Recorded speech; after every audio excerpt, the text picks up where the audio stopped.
भाई 2000 रुपये बिल झालंय. 500 रुपये कॉन्ट्रीला आपल्या चौघांना. पैसे काढा. 500 कायचे रे? मी घरून जेवण करून येलो होतो. मी फक्त 2 मासला वापड खाले. मोजून मी 80 रुपये देईन. बाकी पैसे नाही देणार मी. आणि त्या हिशोबाने ना मी फक्त एक शेवभाजी आणि 2 रोट्या खायले. मी फक्त 140 रुपये दिले. बाकीचं पाहून घ्या तुम्ही. मी पण फक्त पनीर वाचायला खायले. मी काच एवढं देईन 500 रुपये 150 रुपये देईन फक्त मी. मावशीची गाणी. काय बोलला तू?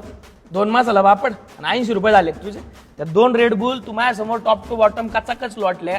एक खाकरा एकट्याने हादडला. कोणाच्या वाट्याला नाही येऊन दिला. आणि तू काय म्हणून राहिला 80 रुपये झाले तुझे. तू काय म्हणत होता रे? हा किती 140 शेवभाजी आणि 2 रोट्या का तुझ्या फक्त. खाली त्या 5-5 रोट्या हातात धरलं होत्या काय घरी नेऊन कोरके बनवणार होता काय त्याचे. आणि तुझं जाऊ दे. हे मेंढरू काय म्हणत होते यांनी फक्त पनीर मसाला खाल्लाय का?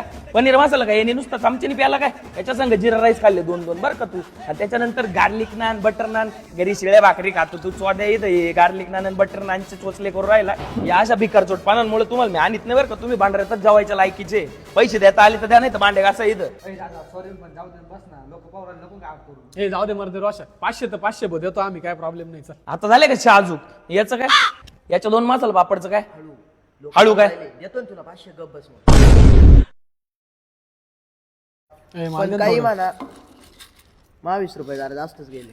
नको शिकू. मी रोट्या लापवले फक्त तुला माहित होत त्याला कस काय कळालं.